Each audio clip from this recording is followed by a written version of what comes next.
So I'm going to be having this while I'm cooking and getting ready for a Friday night barbecue. All right. Well, if you are joining me for the very first time, I just want to formally introduce myself. I am Stephanie Laska. I did lose 140 pounds and I did create Dirty Lazy Keto. And today's topic, I know you're excited. We're going to be talking about alcohol because alcohol is a big part of life when you're a grown-up. Let's be real. And one of the best things about Dirty Lazy Keto is that you get to have a cocktail or a beer or a glass of wine if you want to. If it's part of your lifestyle. So today I want to dive deeper into that topic and, address any concerns you might have, issue a few warnings. I have 3 of them, 3 big, huge warnings that I want to do like a red flag in terms of alcohol.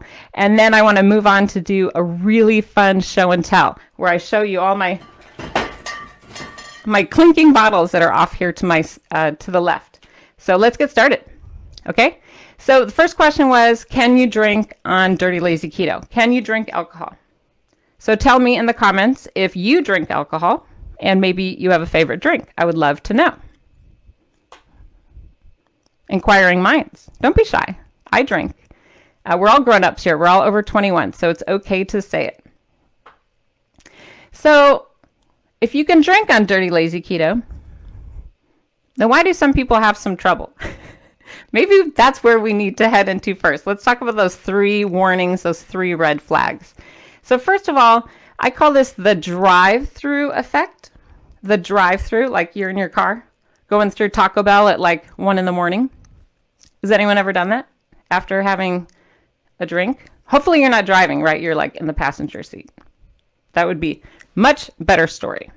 Sorry about that. So I call this the drive-through effect, where after you've had a drink or some type of alcohol, you start, symbolically starting to make different types of decisions where you might be more willing to go to Taco Bell or eat pizza or junk food, chips, you name it, right? Like if you've had a drink or any amount of alcohol, suddenly your, inhibitions start changing and things start becoming like a good idea. Like going through, ordering, pizza to be delivered and just chowing down, eating a bag of chips, whatever. I think everyone has experienced that at some point in their life. I know I have. I'll be honest. We've all made bad decisions after we've had alcohol. And then you think, why did I do that? So frustrating. So what can you do? What would you do to try to prevent that from happening? I've had to learn the hard way, unfortunately. And so I've had to learn that I really need to eat something beforehand. So if I'm going to have a drink or go to a party or go to some type of celebration, I need to make sure that I'm responsible and that I eat a proper amount of food before I go. In addition, I need to plan for snacks, because I like to eat, that I can enjoy while I'm at my social event.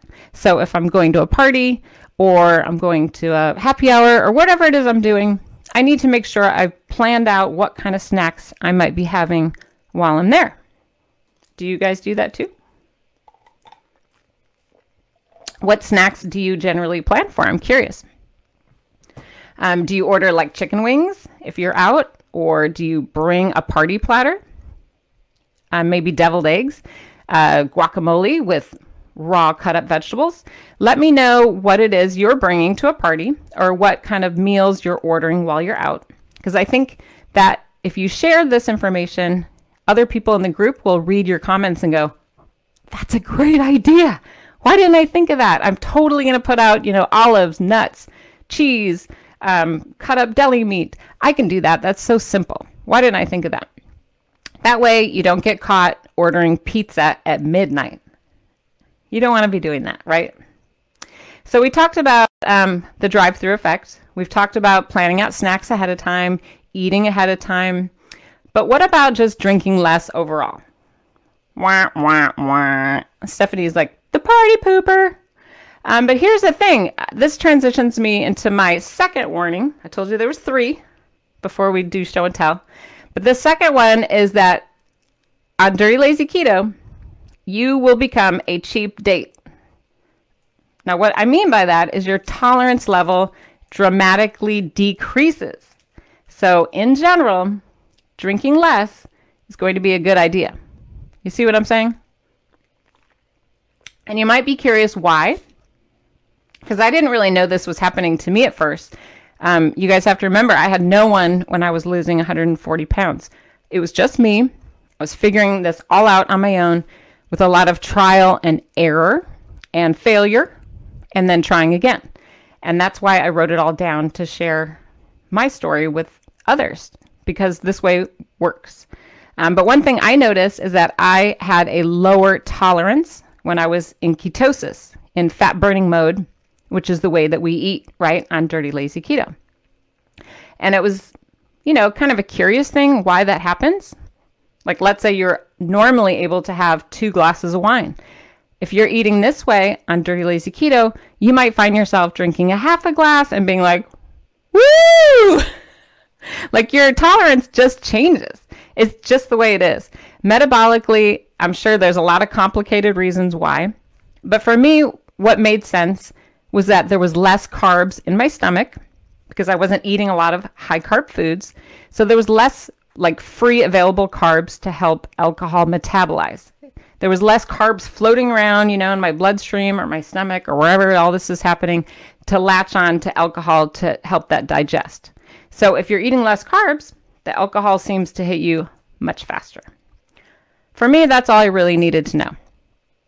If you know more than that, feel free to share, because we have inquiring minds that might want to know more about the science. I do not know. That is the limit to my understanding. So not only do I warn you about the drive-through effect and the fact that you might be a cheap date, my third recommendation or warning sign, it depends on how you look at it, is that drinking alcohol can really make you thirsty. You've all maybe experienced this as adults in the past where you drink a little bit too much and then you get that horrible headache feeling. That horrible headache is basically the same symptoms as the quote-unquote keto flu. It means you're dehydrated. It means your electrolytes are imbalanced. So imagine now you're eating Dirty Lazy Keto, so you have a low-carb diet, which in and of itself is dehydrating, and then you combine that with drinking alcohol, and alcohol is dehydrating. You've got 2 different dehydration problems that are like coming at you from all angles. That's a recipe for disaster. That is like the hangover headache from you know where. So I recommend strongly, very strongly, that if you do choose to drink alcohol on Dirty Lazy Keto, that you take appropriate measures by increasing the amount of non-caffeinated fluids and being very, very sure to balance out your electrolytes. So we've talked about that in previous videos, like the keto flu video. But essentially, you're just going to need to drink some Powerade or some Gatorade Zero or any kind of sugar-free pickle juice, any type of sugar-free electrolyte-infused water like Propel. Any of those will do, but more than usual, okay? The big picture is that you can drink alcohol on Dirty Lazy Keto. You just have to be responsible, okay? So all that being said, I want to do some show and tell. Are you excited to do show and tell? Did you share your favorite drink yet in the comments? Because maybe it's here. Let's find out. All right, so I have them kind of broken up by cabinets, by, I don't know, big boxes here. But I want to talk about beers and malt beverages. I'm going to talk about wine and champagne, and then move on to like spirits and hard alcohol. All right. So some of these are going to make you laugh. These are not necessarily what I drink. I just went to, I had my husband actually do this. He went to a liquor store. He went to a gas station. He had so much fun buying all this stuff on my list. But I wanted to show you some fun products that maybe you aren't familiar with. Okay, this is super classy, by the way. I know you're laughing right now. You're like, girl. Okay, this is just show and tell, people. This is just show and tell. I have a ton of stuff to show you. This is Bud Light Seltzer. I'm sure you've seen seltzers. They're kind of all the rage right now. And I was so impressed with Bud Light because they put a nutrition label on the side of the can. Nobody does that. No alcohol does that. So bravo to Bud Light. This is 2 grams for a 12-ounce serving. All beer is measured in 12 ounces of serving. And this particular can, though, is 4 grams for the whole can. This is a 24-ounce can. So depending on how classy you are, if you get the big one or the small one, it would be 2 for the 12-ounce and 4 for the big extra large tall one. And then here's a caveat, too, just to keep in mind. When I did all my research, I made sure to round up. I rounded up when I calculated net carbs. And I'm going to explain to you why. Like, for example, this is Michelob Ultra. This is 3 grams for a 12-ounce serving. That would be a regular size can. But this giant can here, which is just too much fun to show on TV, it is 25 ounces. And so the whole can here is going to be 6 grams of net carbs. If you do your research, it's very hard to find this information, by the way, because the sides of the cans don't tell you much. It's just like, oh, water, blah, blah, blah. Most cans don't tell you the nutrition. So that was unique about that previous product. And then when you go on websites to do your own research, it's all over the place. So if you go to Carb Manager, it's going to tell you one thing. If you go to the USDA website, it might tell you another. If you go to the actual company's website, it'll tell you a third thing.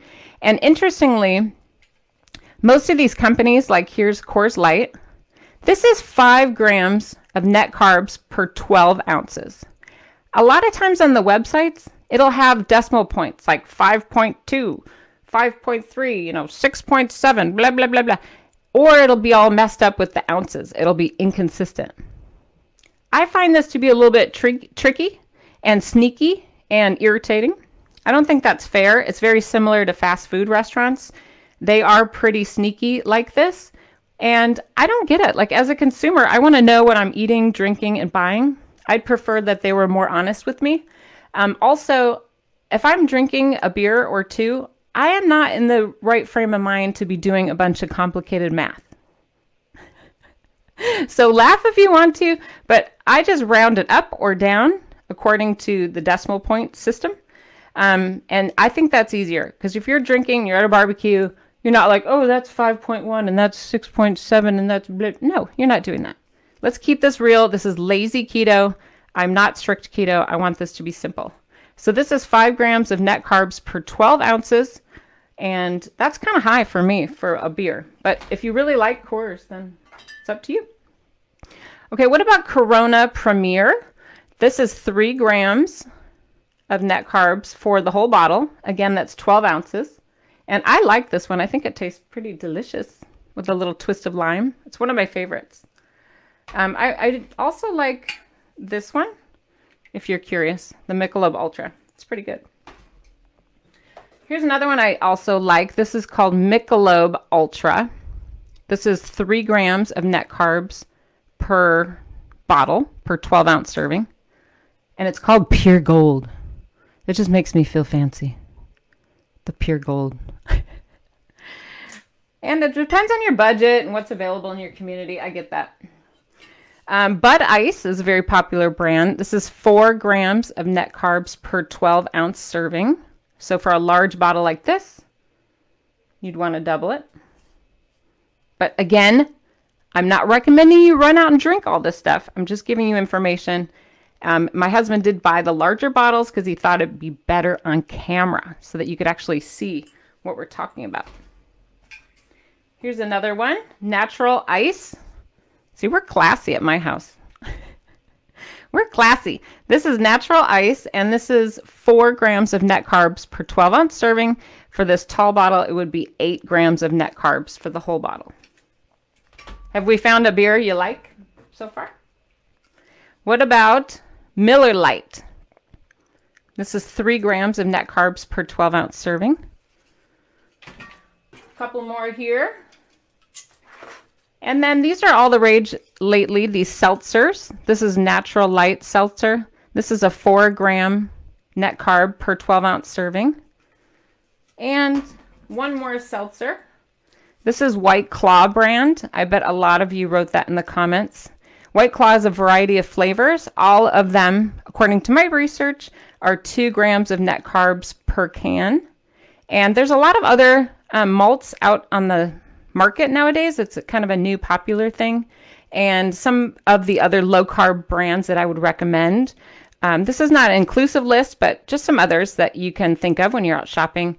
That would include Bon and Viv, Henry's, Smirnoff, the Shell House, and Truly. Those are all low carb malt beverages. You have to kind of be careful though. These taste almost like water, so they can be easy to overdrink. Just saying that maybe for a friend found that out.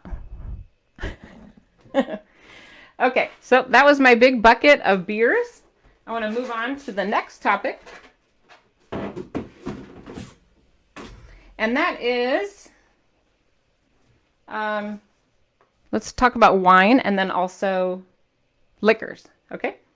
So I'm not a wine expert. I just want to put that out there. And I did not buy expensive bottles of wine to show you. As you can see, my very classy husband purchased this little drink pouch Tetra Pak of Chardonnay.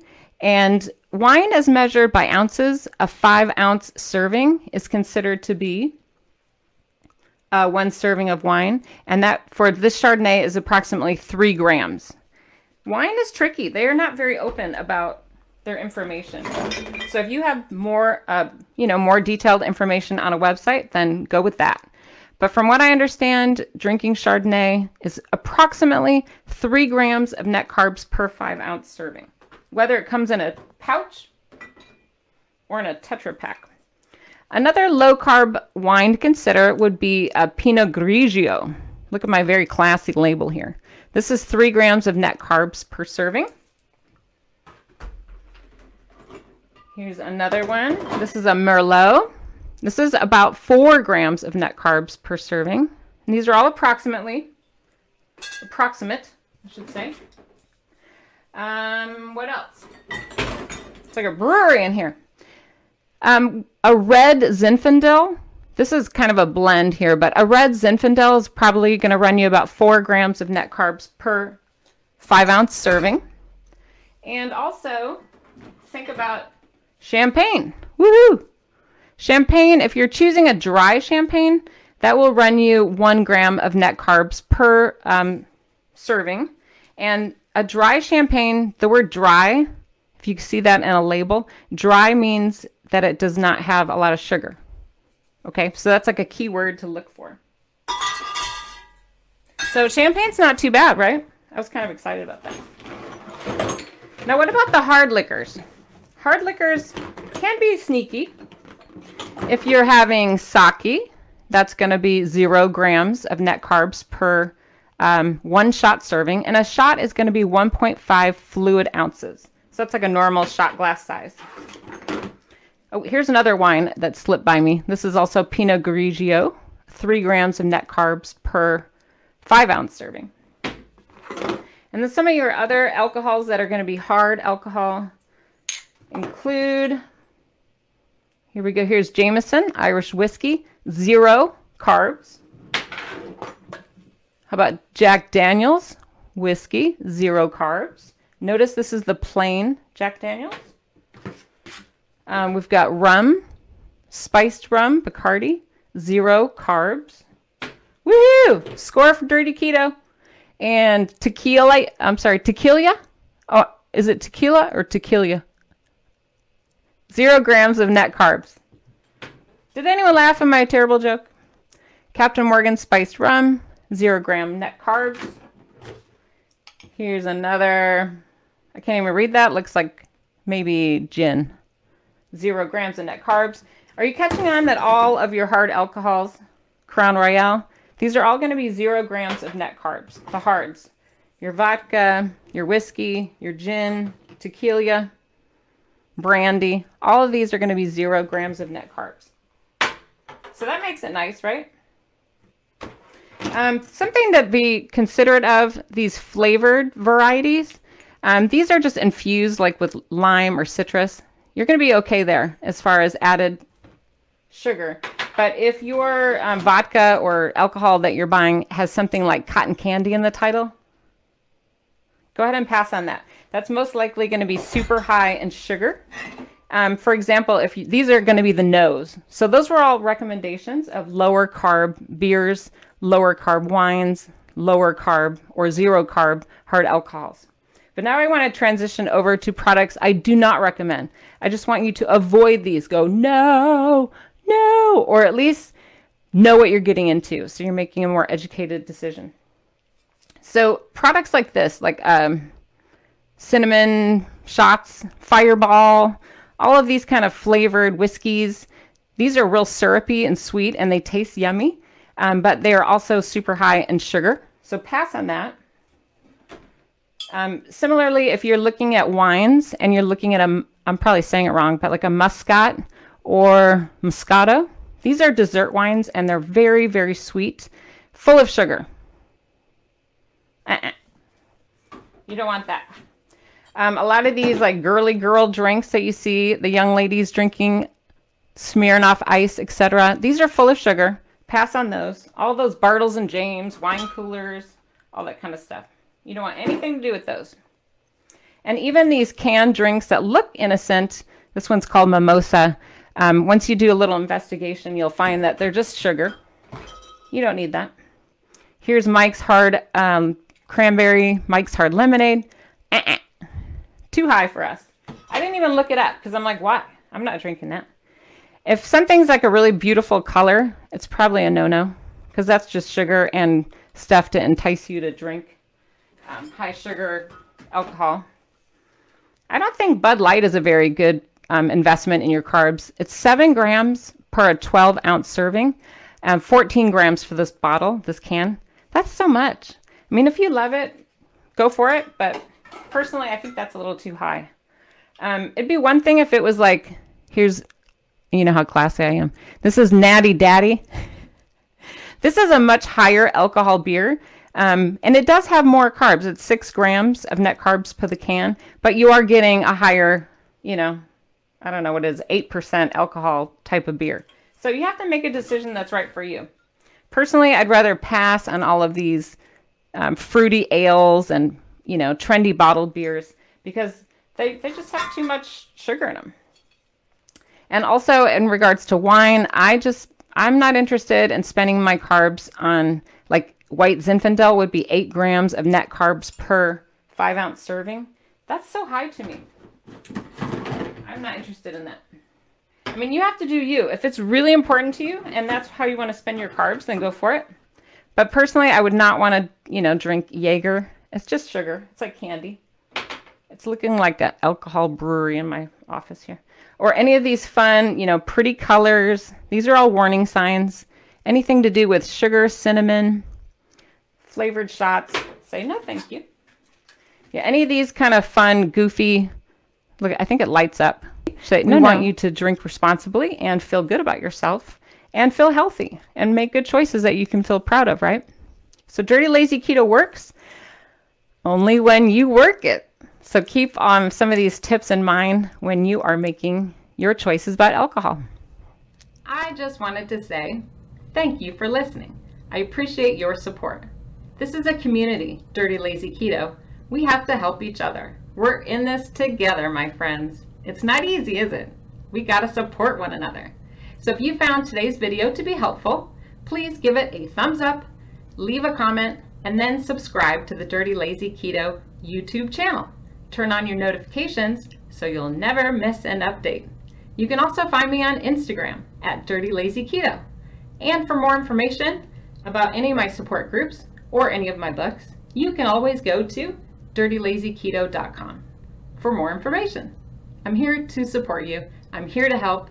I know you can do it.